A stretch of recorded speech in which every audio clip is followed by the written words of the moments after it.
In this video, we're going to cover everything you need to know about V33, Rock, Solid, whatever you want to call it at this point, by Daniele Sesta and Andre Cronje. Now, these are the two most incredible figures inside of the DeFi space right now.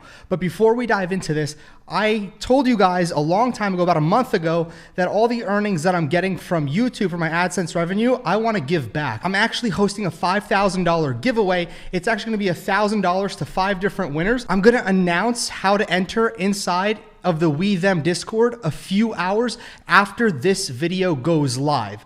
So with all that being said, if you want to enter for a chance to win $1,000, then just join the Discord down below for We Them. It's also a free NFT mint for those of you that are interested in DeFi, part of a secret community, a very, very lucrative community as well. So again, links down below if you want to participate in that giveaway. But let's get to the good stuff as to why you're here. So first thing is first, let me just dive into DeFi Llama so we can see what's going on in the DeFi space overall. Now, given we can see what's happening with Bitcoin, and just the entire market sentiment is horrible. It's trash. And right now I'm sitting tight, even though I wish I sold, but again, hindsight is 2020. I wish I sold before this all happened. But right now I'm waiting for tomorrow to see what Powell does and the Fed does, what they're doing with interest rates, because the interest rates are really going to determine what happens to the price if we start going back up, or if everything just kind of stays the way it is. Oh boy, we are in for a world of hurt, and I'm going to need to plan accordingly on what I'm going to be doing next, because it's going to be a lot of bloodshed. It is going to be very, very bad. So again, what's happening right now in the DeFi space? So I actually want to bring to your attention right over here, if you look at DeFi Llama, we can see, let me just kind of scroll in over here. We can see that the TVL went from 253 billion around a month ago or so. So yeah, literally a month ago.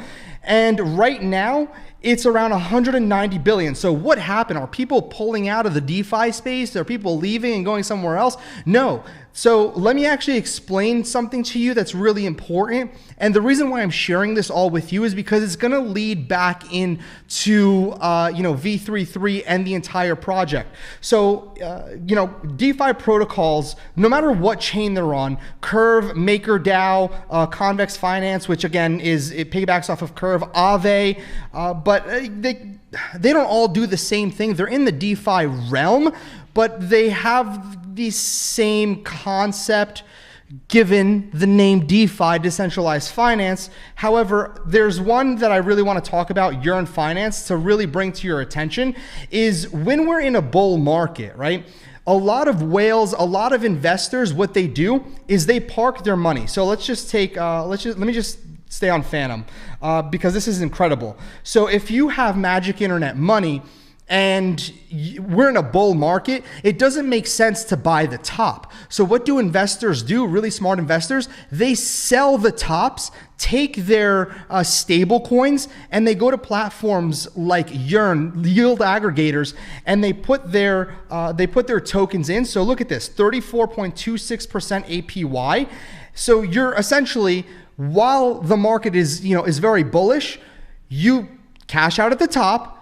It put your money into a vault where you're getting 10, 20, 30% on what you put in, and then you wait for a massive correction like this that's happening right now in the current market.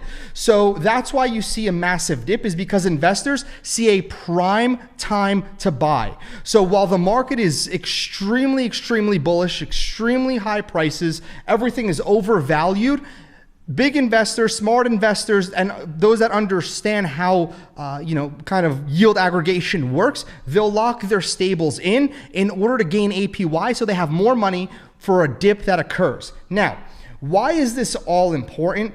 Is because you have to understand that the DeFi landscape is forever changing across multiple chains. So you're really going to get this with a visual here. So you see back in on August 5th, 2020, Ethereum had 95% market dominance in the DeFi space. However, let's fast forward to today, January. Ethereum is at 60%. As a matter of fact, I checked this a week ago, it's at 64%.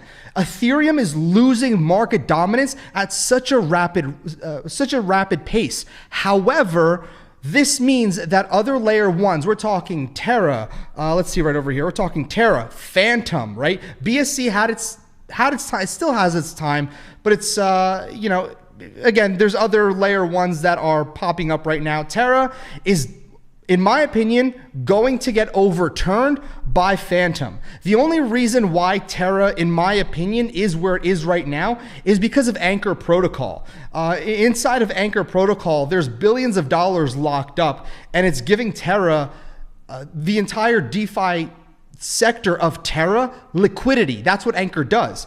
So what happens on Phantom? Where does all this liquidity come from on Phantom? So how do we get stable coins, pegged stable coins on Phantom? Well, it's through various different protocols, something like Anchor as well, where individuals provide, you know, they provide their stables, get an APY, but that provides liquidity for the entire network in totality.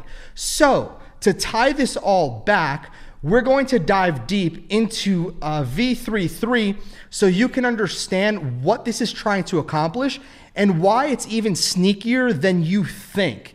So it's not really that sneaky, but you'll see the play here. So Sesta actually retweeted this from the DeFi Edge. And if you're not following the DeFi Edge on Twitter, I suggest, actually I should follow him now since I'm telling you guys to follow him. So I'll follow the DeFi Edge. This is a really good post, really in depth, and we're gonna dissect it, but I'm gonna go a little bit deeper. So those of you that are like me who really have to digest stuff step by step, because oh man, I spent days just dissecting this. As you can see the tabs, or maybe you can't see the tabs, but if I scroll down a little bit, you could just see the tabs up here. Man, I went through everything under the sun to really understand what's going on here.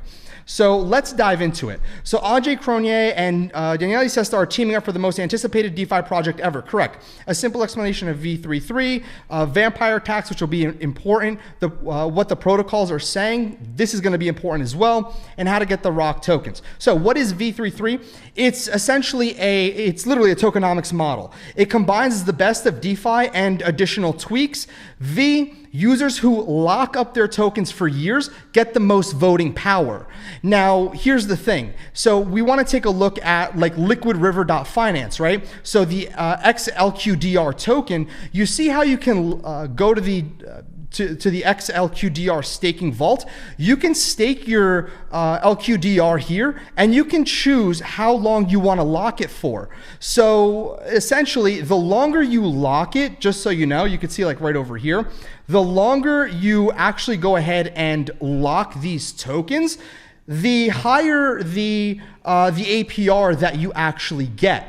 Now, why is this important? Like, what does this do exactly? We'll get to it in just a few, but just think of that as the concept of the V tokens. You're able to lock up the liquidity like something on Liquid Driver. Just get that concept. We'll dive into this a little bit, and it'll all tie in as well. So it also offers staking and rebase mechanisms. So think of Wonderland. Wonderland Time, how it's 3-3, that's staking and getting rebases. So, you know, you stake your time, you get memo, you can wrap your memo, you get the idea. So here's what's cool. Locked voting tokens will be NFTs, which allow liquidity. So this is more so like liquid staking. So if you don't know what liquid staking is, so this is going to be awesome for me to show you so you get the idea and visualization. So on Yearn, you're able to go onto the Phantom network and you're able to provide wrapped Phantom from your Phantom wallet.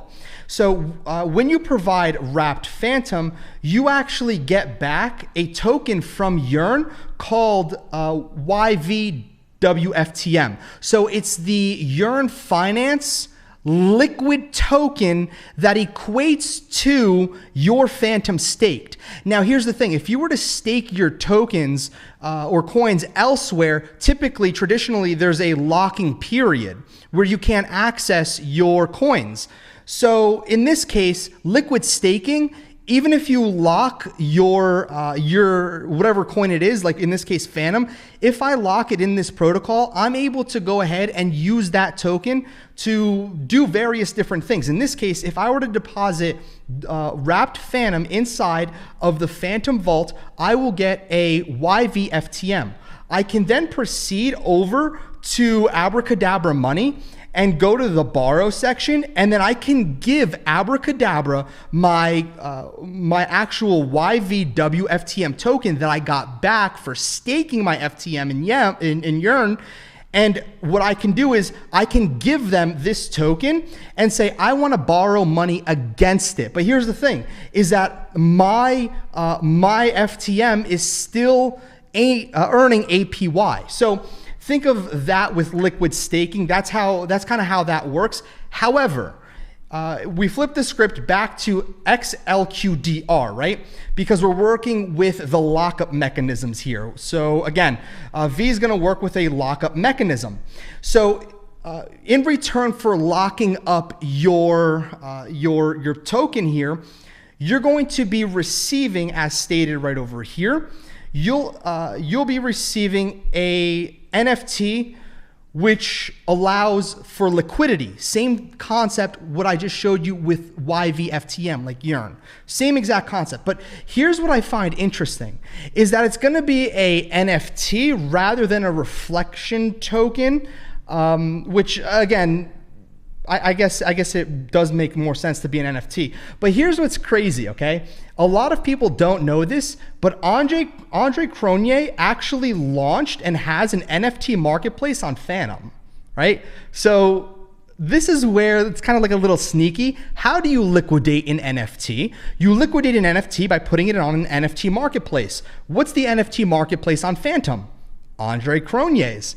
So you see how this is kind of like interlinked here now that we have an NFT that's coming into play. So the tokenomics will be implemented through a new AMM, which is an automated market maker. And an automated market maker, think of Uniswap, PancakeSwap, all these DEXs, right? That they're basically like the middlemen that determine the price of an underlying token. It's going to be called SOLIDSWAP, and the ticker will be ROC, and it'll be built on Fantom. So again, you're not here for the tech, which is correct. It's just so you know, PancakeSwap is a fork of Uniswap, and you'll notice all these other decentralized exchanges look exactly the same because it's just a fork of Uniswap on different chains. Okay, so next is how to obtain the V tokens. So why so much hype over V? It's an evolution of automated market makers. It solves issues with fees, governance, user incentives.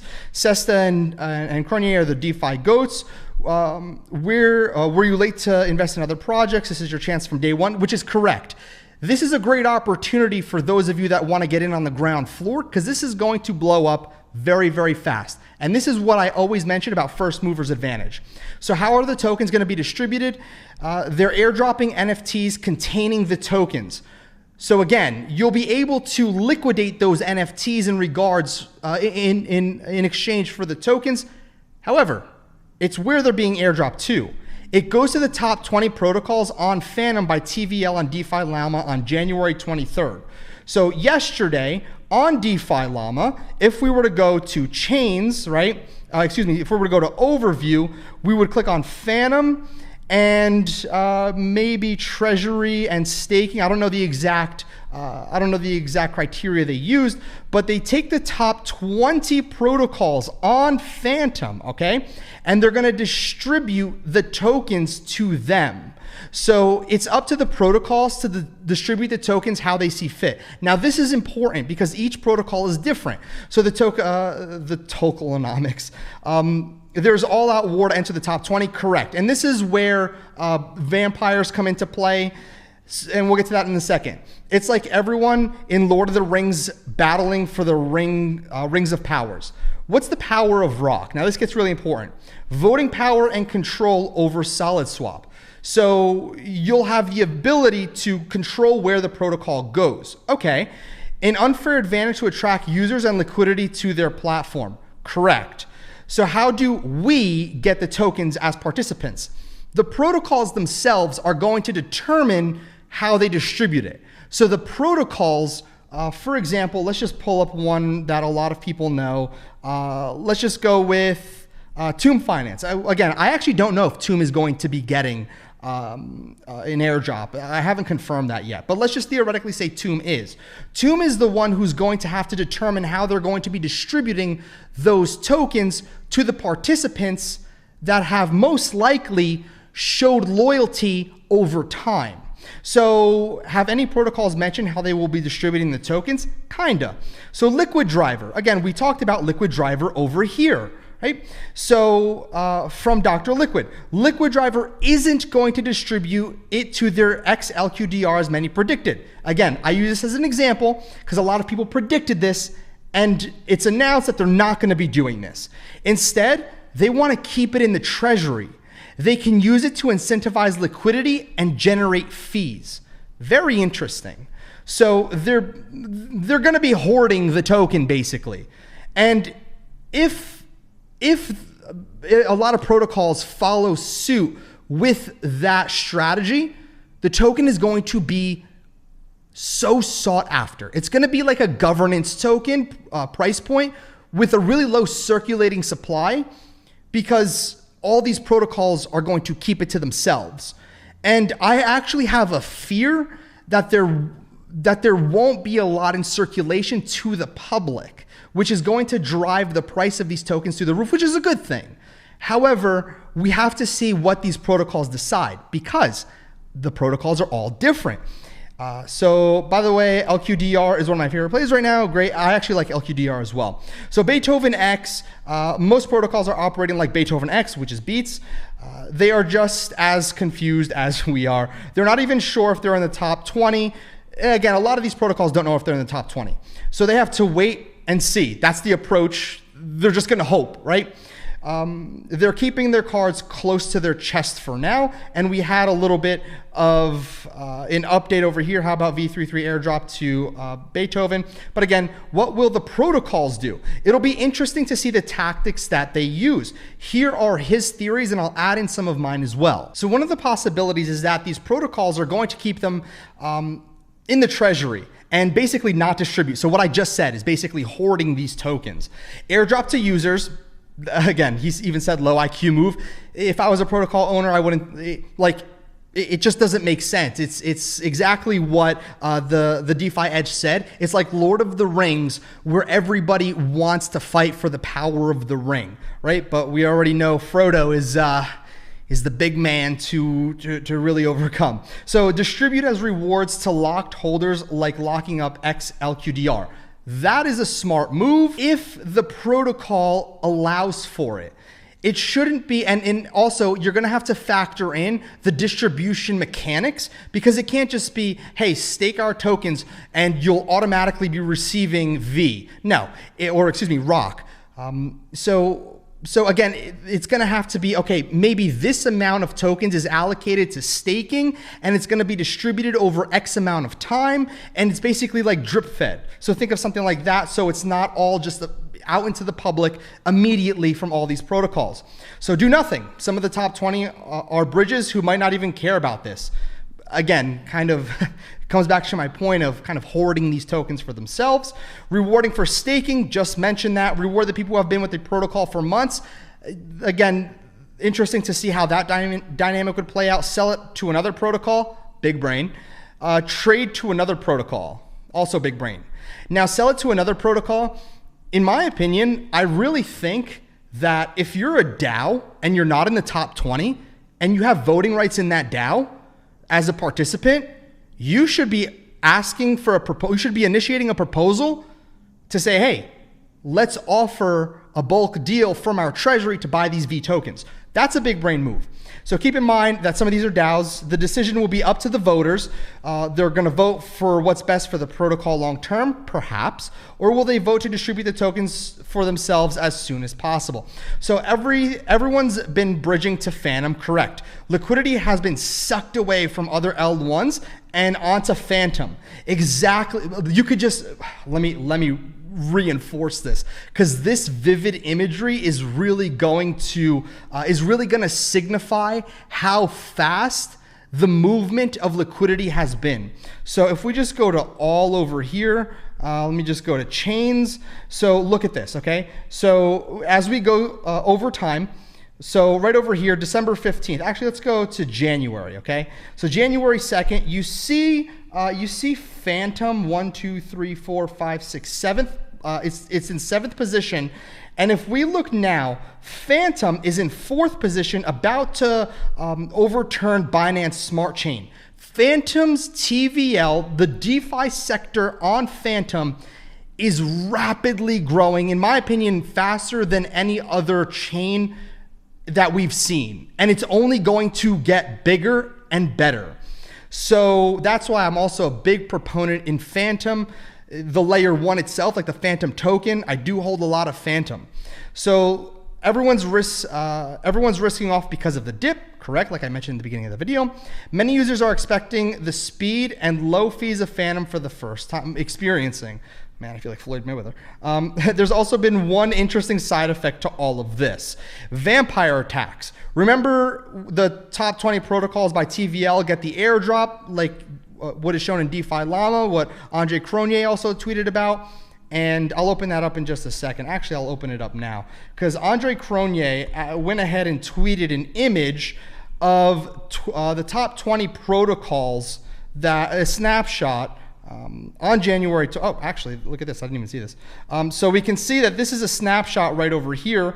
And yeah, I mean, perhaps we can take this as the final snapshot, but nothing is locked in yet from as far as I know. So this has led to vampire attacks. A vampire attack is when a protocol offers better rates, boosted rates, in order to steal their customers and investors from other protocols. So SushiSwap got their start with the vampire attack on Uniswap. It's a very smart strategy, but it's not sustainable long term. And the protocol themselves take a hit initially, just so you know. So it's kind of like a loss leader. It's like a company going negative for a certain amount of time in order to get market share and then flip the business model around. Think of Netflix. So Netflix was operating at a loss in the beginning, and now we take a look. Remember when Netflix was like $7 or $8 and they shipped DVDs to your house in that red envelope? Now they don't do shipping anymore, completely changed the model, but they hooked everybody in. It's all online, prices are raising. Same exact concept. So 12, an unknown mercenary enters. Remember Constitution DAO? Constitution DAO was the DAO that just popped up overnight, and they gathered a lot of participants to basically, I guess donate would be the best word, to provide capital to buy a page of the Constitution, but it didn't go through. A group of people raised funds to buy a copy of the Constitution. veDAO is doing that for ROC tokens. This is an interesting play that's happening here. In my opinion, I'm going to see this. Okay, this is the idea of a community DAO.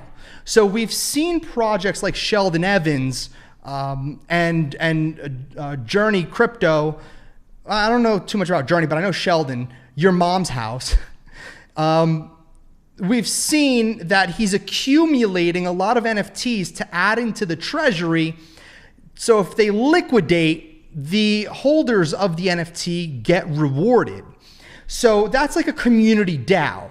And so we see veDAO is doing this for ROC tokens. They're basically group buying. They're taking the venture capitalist strategy to go out there and get a group of individuals to purchase V tokens. Very smart to hold it in their DAO. It's hold it in their treasury in the DAO, because if they hold a lot of these tokens, and if the price of these tokens go just astronomically high, they can liquidate it, and then all of the holders, all the participants in that DAO will make a lot of money. So stake tokens to earn WV, which earns ROC. Very smart. They skyrocketed to the top in 24 hours. This was a big brain play. So we're going to see a lot of these group buys that are kind of angled as DAOs appear. I think it's a great idea, especially the way that veDAO is working with staking the NFT and getting rewarded in WEV. So very, very smart. I really like that. I'm not participating in it, but I like the concept. And some people aren't happy with veDAO. You can't please everybody. I mean, you know how many people get angry with me on this channel for voicing an opinion or a fact, and Yeah, well, a lot. So no one knows who developed it. Team is anon. I agree.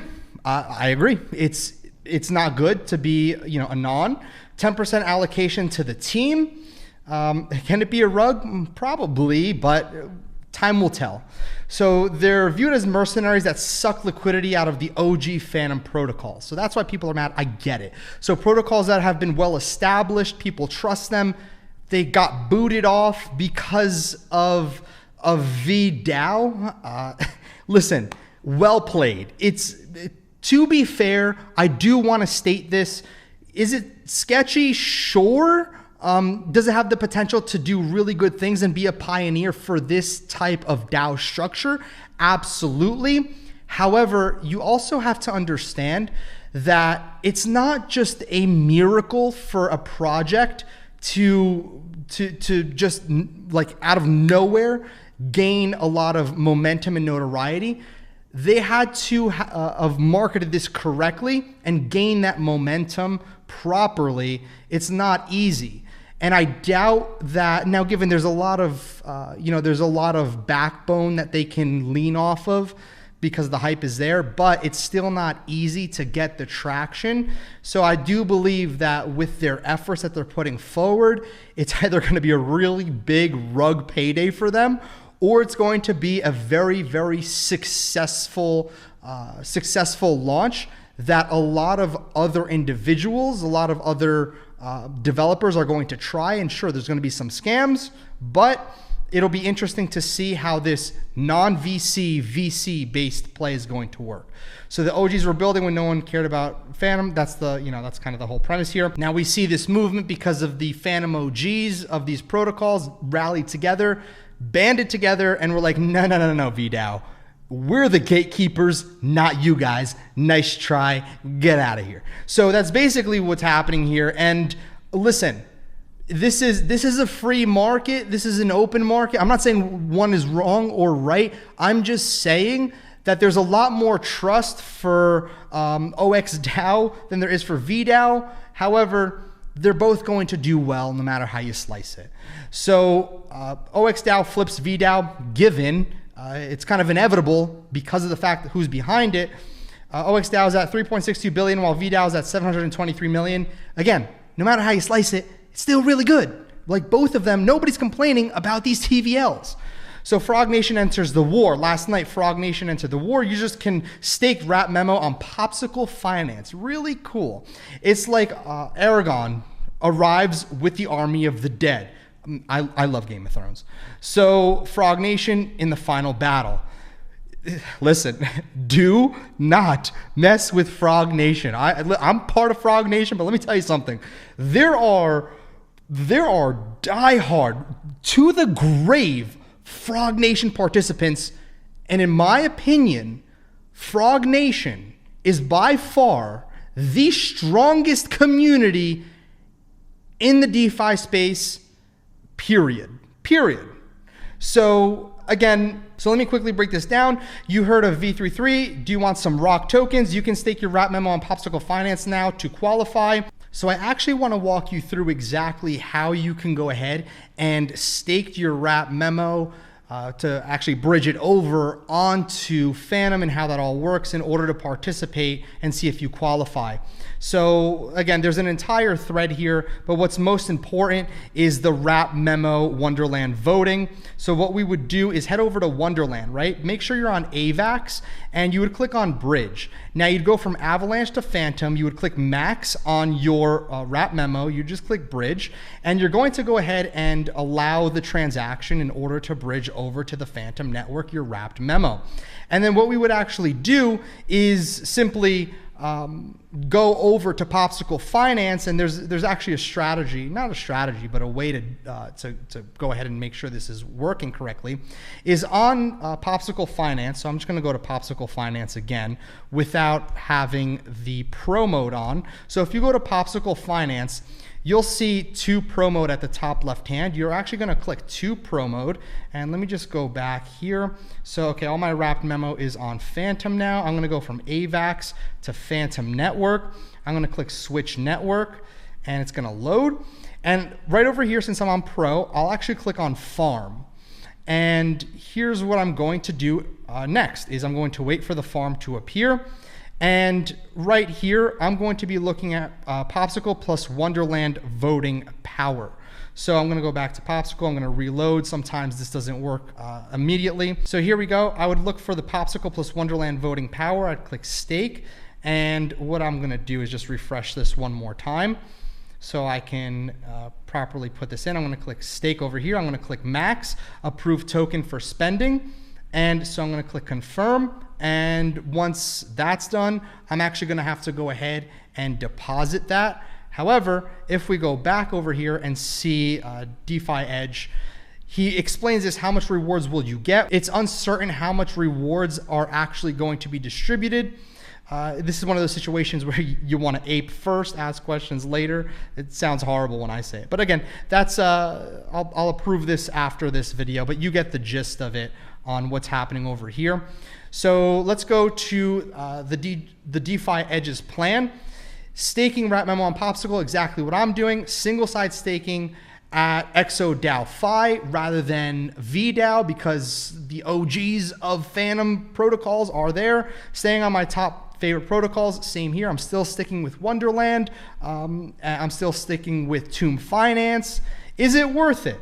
Well, here's my opinion. Yes, we have first mover advantage right now. It would be silly not to take advantage of being on the ground floor. So again, exactly like he says, being early, super early to a project can mean massive, massive gains. This is your chance, not just any project. And you gotta remember who's behind this. Like, this is going to be physically impossible to fail. You have the protocol OGs that have been developing on Phantom since the existence of Phantom DeFi, basically saying, yeah, we want a part of what Sesta and Cronje are doing. Then we have Cronje who developed, who programmed, who came up with the idea of dynamically updating APY pools. I just can't emphasize enough how smart these individuals are and why I personally am going to be involved, and I'm going to wait and see what happens. The risk to reward here is astronomical. The upside is going to be crazy. And I guarantee this will be one of the few projects in this current bear market that's green for a decent amount of time, depending on how the protocols distribute the tokens.